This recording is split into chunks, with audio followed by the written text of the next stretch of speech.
আসসালামু আলাইকুম এভরিওয়ান। তোমার প্রতি অনুভূতি গল্পের 29 এবং 30 নম্বর পার্ট। আর সবাইকে নতুন বছরের শুভেচ্ছা। তো চলুন বেশি কথা না কইয়া গল্প শুরু করা যাক। অনেক তোমার পরিবারের লোকজন এসেছে। রিমির কথা শুনে লাফিয়ে উঠি। কি ব্যাপার, পরিবারের লোকজন এখানে কেন? আমি ফ্রেশ হয়ে নিচে গিয়ে দেখি রিমি সত্যি বলছে। সুমি আপু, আব্বু, আম্মু, ভাইয়া আর ভাবি সবাই এখানে। আমি খুব ভয়ে ভয়ে নিচে নামলাম। কাপা গলায় বললাম, আব্বু আম্মু তোমরা? আব্বু কান্না মাখা কণ্ঠে বলল, অনেক বাবা তুই আমাকে মাফ করে দে, আমি তোকে চিনতে পারি নাই। আমি তোকে রাগ আর অভিমানের কারণে অনেক বেশি কষ্ট দিয়ে ফেলেছি। আমি বললাম, না আব্বু, আপনার চোখে যা দেখেছেন তার প্রতিক্রিয়া দেখিয়েছেন, আপনার কোনো ভুল ছিল না। আব্বু বলল, বাসায় চল। আমি বললাম, আব্বু বাসায় যাব, কিন্তু কিন্তু কি? বৌমাকে রেডি হতে বল। আব্বুর মুখে এমন কথা শুনে আমি আরো অবাক হয়ে গেলাম। হচ্ছেটা কি এইসব? আব্বু সবকিছু জানলো কিভাবে? আর এত সহজে আমাদের বিয়ে মেনে নিল? আশেপাশে সবার মুখে হাসি দেখছি, শুধু আমি কনফিউজড। এগুলো হচ্ছেটা কি? আমি আম্মু, ভাবি, সুমি আপুর সামনে গিয়ে বললাম, আমি আসলে কিছুই বুঝতে পারছি না, এগুলো হচ্ছেটা কি? আমাকে প্লিজ কিছু বলবা? আব্বু বলল, আমি বলছি। আজ যখন আমি তোর সাথে বাজে ব্যবহার করে সবার সামনে অপমান করি, তখন সুমি আমাকে লাশ খবর দেওয়ার পর সবকিছু জানাই। আর সবকিছুর প্রমাণ দেওয়ার জন্য একটা ভিডিও দেখাই। সবকিছু দেখে আমি আমার ভুলগুলো বুঝতে পারি। আর মিথিলা ও তোর কোনো দোষ ছিল না, সবকিছুই জানতে পারি। সুমি বলল, তুই নাকি এখানে থাকিস। তারপর সুমি আমাদের সবাইকে নিয়ে এখানে চলে আসে। আসার পর রিমির আব্বুর সাথে পরিচয় হই। প্রথম পরিচয় পেয়েই রিমির আব্বু আমাকে বিআই সাহেব বলে সম্বোধন করে আর আমাদের নানাভাবে আপ্যায়ন শুরু করে। বিআই বলার কারণ জানতে চাইলে বলে, রিমির সাথে নাকি তোর বিয়ে হয়ে গেছে। প্রথমে অনেক রাগ হয়, কিন্তু পরে যখন রিমি মাকে দেখেই সব রাগ চলে যায়। রিমিও অনেক লক্ষ্মী, আমাদের পরিচয় জানতে পেরে অনেক সম্মান করে। আমার পরিবারের লোকজন যে আমাকে কতটা ভালোবাসে তার প্রমাণ আবার আজ পেলাম। আর রিমির পরিবারের কথা তো নতুন করে কিছু বলার নাই। তবে সুমি আপু কি এমন প্রমাণ দিল, আপুর কাছেই জানতে হবে। আমি বললাম, আব্বু আমি বাসায় ফেরা থেকে রিমিকে মেনে নেবেন কিনা সেই ব্যাপার নিয়ে অনেক ভয় ছিলাম, কিন্তু সবকিছুই যে এত সহজে হয়ে যাবে ভাবতেও পারছি না। আব্বু আপনি সেরা। আব্বুকে আবার জড়িয়ে ধরলাম। আঙ্কেল আন্টি হৃদয় ভাইয়া আশা সবার কাছ থেকে বিদায় নিয়ে রিমিকে নিয়ে বাসার উদ্দেশ্যে রওনা দিলাম। সুমি আপু তার বাড়িতে, কেননা তার স্বামী আজ মারা গেছে। কিন্তু আমি এখনো জানতে পারলাম না সুমি আপু কি এমন প্রমাণ দিয়েছে আব্বুকে। মিথিলা হয়তো এখনো জানে না আমরা আসল সত্যিটা জেনে গেছি। আব্বু আমাকে বাসায় নিয়ে যাচ্ছে, সাথে রিমিকেও। তবে মিথিলার জন্য আমার খুব বেশি মন খারাপ করছে। কেন করছে তার প্রথম উত্তর হলো, আমি মিথিলাকে ভালোবাসতাম। মিথিলার সাথে এমন কিছু ঘটেছে যার জন্য মিথিলা আমাকে ভালোবাসার কথা মুখ খুলে বলতেও পারিনি। কারণ দুলাভাই মিথিলাকে নানানভাবে ভয় দেখিয়েছে, ব্ল্যাকমেল করেছে। আমি নয় সব পেলাম, রিমির মতো মেয়েকে জীবন সঙ্গিনী আর আমার পরিবার, কিন্তু মিথিলার এই ত্যাগের জন্য কি পাবে আর কি হারিয়েছে? যদি আপনি মনে করেন আমি এই ঘটনায় সবচেয়ে বেশি ত্যাগ দিয়েছি, আমার মনে হয় মিথিলা আমার থেকে কয়েক গুণ বেশি ত্যাগ দিয়েছে। জানতে চান কিভাবে? একবার ভাবুন তো, একটা মেয়ে যে তার বোনের জীবন বাঁচাতে তার সর্বোচ্চ বিলিয়ে দিতে বাধ্য হয়, সেই মেয়েটা কতখানি ত্যাগ দিয়েছে। যে তার ভালোবাসার মানুষটিকে ধর্ষকের মতো অপবাদ দিতে বাধ্য হয়, ভালোবাসার মানুষটিকে হারাতে হয় শুধু পরিবার আর বোনের কথা ভেবে, কাউকে সত্যটা বলতে পারে না। আপনি কিন্তু তাকে স্বার্থপর বলতে পারবেন না, কারণ মিথিলা সেসব নিজের জন্য নয়, তার পরিবার আর আবুর সংসার বাঁচানোর জন্য করেছে। তবে বাড়িতে যাচ্ছি, মনে অনেক আনন্দও লেগেছে বটে, কেননা 2 বছরের বেশি বাড়িতে যায় না। কত বন্ধু বান্ধব, খেলার সাথে যোগাযোগ নেই, সবার সাথে আবার যোগাযোগ করতে পারবো, প্রিয় খেলা ক্রিকেটটাও খেলতে পারবো। তবে আমি আরো বেশি আনন্দিত আব্বু আম্মু রিমিকে মেনে নিয়েছে। আর রিমিকে দেখে, তাদের মুখে হাসি মাখা মুখ দেখে আমার মনটা ভরে গিয়েছে। আসলে সবকিছু এত সহজে ঘটবে ভাবতেও পারিনি। এর জন্য তো সুমি আপুকে ক্রেডিট দিতেই হয়। আর কিভাবে সুমি আপু আমাকে নির্দোষ প্রমাণ করেছে তা না হয় ভাবি আর আম্মুর কাছ থেকেই জেনে নিব। ভাবি মন ভার করে বলল, অনেক বিয়ে করে নিয়েছো, আমাকেও তো একবার বলতেও পারতা। আমি বললাম, তাহলে কি ভাবি রাগ করলো? ভাবি তো রাগ করার মতো মেয়েই না। আমি বললাম, সরি, আসলে আমি খুব ভয়ে ছিলাম তোমরা আমাকে ভুল বোঝো কিনা। ভাবি বলল, কি ভুল ভাববো? আমি বললাম, যদি ভাবতে এমনিতেই বাসায় আসতে পারছি না, আবার বিয়ে করে ফেলেছি, তাও তো তোমাদের না জানিয়ে। ভাবি বলল, তাও তো। আমি বললাম, আসলে রিমি আর আমার বিয়েতে অনেক ঘটনা আছে, বাড়ি চলো, সবাইকে সবকিছু বলছি। আম্মু বলল, আচ্ছা অনেক, আমারও একটা প্রশ্ন।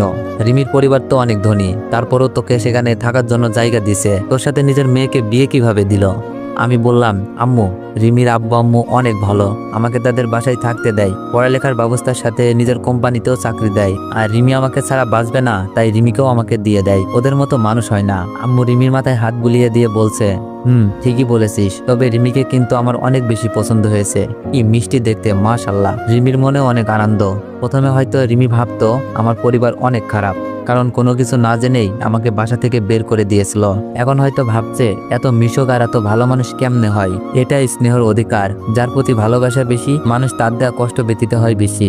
আর যার জীবনে শাসন নেই, তার জীবনে ভালোবাসাও নেই। তাই আমি আব্বুর প্রতি রাগ নয়, অনেক খুশি। কারণ আমার বাবা প্রমাণ করে দিয়েছে, দোষ নিজের ছেলের হোক, শাস্তি তার পেতেই হবে। কিন্তু বর্তমান সমাজে এমন ন্যায় বিচার উঠে গেছে। নেতার ছেলে 7 গুণ মাপ। ধর্ষণ করে ছেলের বাবা সেই ছেলেকেই প্রোটেকশন দেয়। নেতার ছেলে খুন করে, বাবা তার প্রোটেকশন দেয়। নেতার ছেলে ইপটিজিং করে, কোনো দোষ নাই। আর নেতার মেয়ের দিকে চাইলেই দোষ।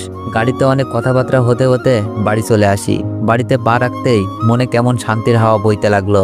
বাড়ির ঘ্রাণ যেন আমার নাকে এসে লেগেছে। বাড়ির ঘ্রাণ যেন আমার নাকে এসে লেগেছে। কি পরিচিত ঘ্রাণ। আমি আমার রুমে গিয়ে বসলাম। রুমে চারপাশ ভালো করে দেখছিলাম, কোনো কিছুই পরিবর্তন হয়নি। যেখানে যা রেখেছিলাম সেখানেই আছে। সবচেয়ে বড় কথা হলো রুমে ময়লাও পড়ে নাই। তাহলে কি ভাবি আমার দিয়ে যাওয়া কথা রেখেছিল, যেন আমার রুমটা স্টোর রুমে পরিণত না হয়। ভালো লাগছিল রুমটা আগের মতো পেয়ে। মুখে হাসি নিয়ে ভাবির দিকে তাকালাম। ভাবি বলল, কি অনেক, কিছু বলবা? আমি বললাম, ভাবি তোমাকে অনেক ধন্যবাদ, আমার রুমটার কোনো পরিবর্তন করনি। রিমি বলল, কি বলো, এতদিন এভাবেই ছিল, কোনো পরিবর্তন হয়নি? ভাবি বলল, না রিমি, অনেক চলে যাওয়ার সময় এই একটা কথা বলেছিল, রুমটাকে যেন দেখে রাখি। রিমি বলল, রুমটা অনেক সুন্দর। আমি বললাম, সব ভাবির জাদু। ভাবি রিমিকে বলছে, হয়েছে, এতদিন আমি রুমটা দেখে রাখছি, এবার না হয় তুমি দেখে রাখো। সবার জীবনে মনে হয় বউকে ভাবি বলে, এতদিন তোমারটা আমি দেখে রাখছি, এবার তোমারটা তুমি দেখে রাখো। কিন্তু আমার বেলায় সবকিছুই অন্যরকম। রিমি বলল, রুম আর রুমের মালিক দুইটাই এখন আমার, তাই এগুলো তো আমাকেই দেখে রাখতে হবে। ভাবি বলল, ওকে, দেখে রাখো, কাল সকালে কথা হবে। ভাবি চলে গেল। রাত তখন প্রায় 2টা, ঘুমানোর দরকার। কিন্তু আমার মনে জানার ইচ্ছা, কিভাবে সুমি আপু প্রমাণ দিল। এত রাতে আপুকে ফোন দেয়া ঠিক না, তবে আমাকে যে জানতে হবে। আপুকে ফোন দিলাম। সুমি আপু বলল, হ্যালো। আমি বললাম, আপু কি ঘুমিয়ে গেছো? আপু বলল, না অনিক, বলো। আমি বললাম, আপু, আব্বুকে কি এমন প্রমাণ দিয়েছিলে আর কি বলেছিলে? আপু বলল, তোমাকে তোমার দুলাভাইয়ের বলা সবকিছুই আমি রেকর্ড করে রেখেছিলাম, আর সেগুলো বড় আব্বুকে জানাই। সবকিছু শুনে বুঝতে পারে এখানে কার দোষ ছিল আর কে কে বিনা দোষে শাস্তি পেল। বাকি কথা পরে বলবো, এখন ঘুমাও। আমি বললাম, কবে বলবা? আপু বলল, আগে আমি বাসায় আসি, সামনাসামনি বলবো। আচ্ছা, তাহলে কি আপু কিছু লুকাচ্ছে? পরবর্তীতে জানতে পারবেন। সকালে রিমির ডাকে ঘুম ভাঙলো। ফিরে এসে সবার সাথে নাস্তা করতে বসলাম। বাড়িতে যেন নতুন করে আনন্দ ফিরে এলো। সবার মুখে হাসি ফুটে এসেছে, বিশেষ করে আব্বু আম্মুর মুখে। আম্মু তো রিমিকে নিজের মেয়ের মতো করেই ভালোবাসছে। নাস্তা শেষ করে এলাকায় ঘুরতে বের হয়েছি। এলাকার বন্ধু বান্ধব, ছোট ভাই, বড় ভাই, যেই দেখছে সেই আমাকে প্রশ্ন করছে, এতদিন কোথায় ছিলাম, খবর ছিল না কেন? আরো নানান কথা। সবার সাথে অনেকক্ষণ কথা বলে বাসায় ফিরলাম। কেউ জানে না আমি বিয়ে করে ফেলেছি। আব্বু বলেছিল আয়োজন করে আবার বিয়ে হবে। বাসায় এসে শুনি মিথিলা এসেছে। চাচিও কি জেনে গেছে আমি অপরাধী ছিলাম? হয়তো সবকিছু জেনে গেছে। বাসায় এসে অনেকক্ষণ মিথিলাকে দেখবো বলে মিথিলার বাড়ির দিকে তাকিয়েছিলাম, কিন্তু মিথিলাকে দেখছি না। তবে একটা ছেলেকে দেখছি। এটা কি তাহলে মিথিলার জামাই? চাচিকে দেখলাম আমাদের বাসায়, আমাকে দেখে কেঁদে দিয়েছিল। চাচিও সবকিছু জেনেছে। রিমিকে দেখে চাচিও খুব পছন্দ করেছে। মিথিলা কি জানে আমি এসেছি? হয়তো জানে। তাহলে আমাদের বাড়ি আসছে না কেন? রাগ নাকি অভিমান? বিকেলের দিকে আমি মিথিলার সাথে দেখা করতে গেলাম। মিথিলা কি যেন করছিল, পিছন থেকে ডাক দিলাম, মিথিলা। আমার কণ্ঠ শুনে মিথিলা পিছন ফিরে তাকালো, মনে হচ্ছে চমকে উঠেছে। আমি বললাম, কেমন আছিস মিথিলা? মিথিলাকে দেখে আমার চোখগুলো ভিজে আসছিল। মিথিলা বলল, অনিক তুই? মিথিলার চোখগুলো ছলছল করছে। আমি বললাম, আমি। মিথিলা, আমি সব জেনে গেছি, তোর সাথে কি হয়েছিল। মিথিলা বলল, হয়তো আরো আগেই জানতে পারতি, তুই তো আমার কথা শুনতেই চাসনি। যাকগে, শুনেছি বিয়ে করেছিস। আমি বললাম, দেখে আসিস। মিথিলা বলল, বিয়েটা হয়তো তোর সাথেই আমার হইতো, তাই না? কিন্তু নিয়তের কি খেলা দেখলি তো, উনি যা চাইবে তাই হবে। আমি বললাম, এখন এইসব ভেবে কি হবে বল। মিথিলা বলল, তুই একবার জানতে চাইলি না আমার সাথে কি হয়েছিল? নিজের ত্যাগটাই দেখলি। মিথিলা প্রায় কেঁদে দিয়েছে। নিজেকে অপরাধী মনে হচ্ছে। ঠিকই তো, যাকে এত ভালোবাসলাম তার কথাগুলো কেন শুনতে চাইনি? কথাগুলো শুনলে হয়তো রিমির প্রেমে পড়তাম না। কিন্তু এখন মিথিলার জন্য খারাপ লাগা ছাড়া কিছুই করার নাই। আমি বললাম, সরি মিথিলা, অনেক রাগ হয়েছিল তোর উপর। তোকে তো আমি অনেক ভালোবাসতাম, তাই তোর দেওয়া অপবাদ নিতে পারছিলাম না। মিথিলা বলল, কিন্তু একটা কথা মানতে হবে, তুই আমাদের পরিবার, আমার সম্মান আর আপুর সংসার নিয়ে অনেক বেশি ভেবেছিস। থাক না কিছু স্বপ্ন অপূর্ণ, তারপরও তোর প্রতি আমার শ্রদ্ধা বেড়ে গেল। তখনই মিথিলার স্বামী কোথা থেকে যেন আসলো। মিথিলা আমাদের পরিচয় করিয়ে দিল। ছেলে দেখতে দারুণ স্মার্ট আর ব্যবহারও অনেক ভালো মনে হচ্ছে। আসলে খারাপের পর ভালোই অপেক্ষা করে। দুলাভাই মারা যাওয়ার 5 দিন পর দোয়ার আয়োজন করা হয়। আমাদের পরিবার সবাইকে যেতে হবে। দোয়া করি আর না করি, দুলাভাইয়ের পরিবারের লোকজন এত ভালো মানুষ, না গিয়ে পারছি না। মাইশাপু তো আমাকে নিজের ভাই মনে করে। পরিবারের সবাই গেলাম, রিমিকেও সাথে নিয়ে গেছি। কিন্তু মাইশাপু আমাদের বিয়ের কথা শুনে এমন রাগ করে বসলো, এখন মাইশাপুকে বোঝানোটাই কষ্টের হয়ে দাঁড়িয়েছে। আমি বললাম, আপু রাগ করছো? মাইশাপু বলল, রাগ করবো না? তোমরা এতদিন হলো বিয়ে করছো, আমাকে একবারও বলনি। বিয়েতে ইনভাইট না করতা, জানাতেও তো পারতা, তাই না? আমি বললাম, আপু বিয়েটা এমনি এমনি হয় নাই, কি যে এক প্যারাতে বিয়েটা হয়, আশার কাছ থেকে না জানলে বিশ্বাসই হবে না তোমার। মাইশাপু বলল, আমি কি তোমাদের বিয়েতে যেতে বলছি নাকি? জানালে কি ক্ষতি হতো? আমি বললাম, ভয়ে জানাইনি, যদি রাগ করো ইনভাইট করতে পারিনি কেন তাই। মাইশাপু বলল, কিন্তু এখন অনেক বেশি রাগ করছি, যাও আর কথা নাই তোমাদের সাথে। রিমি বলল, আপু আসলে আমাদের ভুল হয়েছে, এবারের মতো ক্ষমা করে দাও। মাইশা আপু বলল, তোমাকে ক্ষমা করলেও অনেককে করব না। অনেক ভেবেছিল আমাকে জানালে আমি আনন্দে সবাইকে সবকিছু বলে দিব। আমি বললাম, আপু তুমি জানলে কিভাবে? আমি আসলে এই জন্য বলি নাই, আব্বু আম্মু শুনলে কষ্ট পাবে তাই।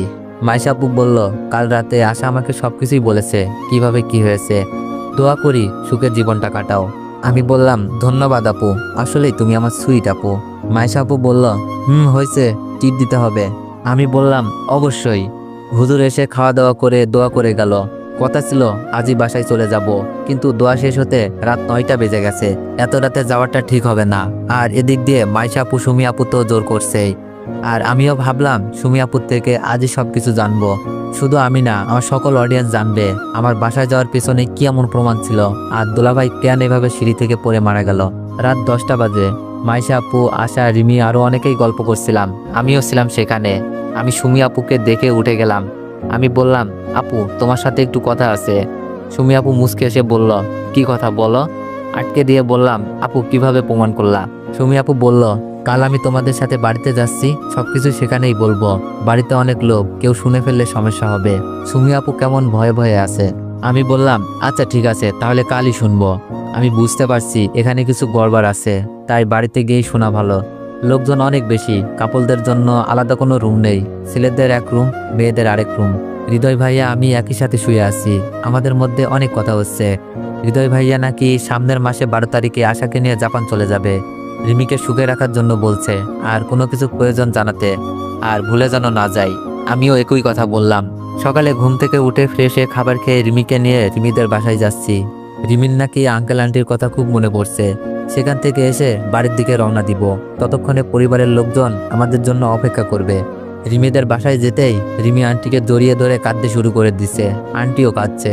মনে হয় কত বছর পর দেখা। আসলে ভালোবাসাটাই এমনই হয়। আমি গিয়ে আঙ্কেলকে সালাম করে শালাটাকে কোলে তুলে বসলাম। তারপর আঙ্কেলের সাথে কথা বললাম। আন্টিকে সালাম করে কেমন আছেন জিজ্ঞেস করলাম। আন্টি বলল, রিমিকে ছাড়া বাড়িটা ফাঁকা ফাঁকা লাগছিল। কোনোদিন রিমি এক রাতও আমাদের ছেড়ে থাকেনি, আজ 5 দিন কিভাবে থাকলো রিমি? আর বাবা, তোমরা আসবে আমাদের জানিয়ে আসনি কেন?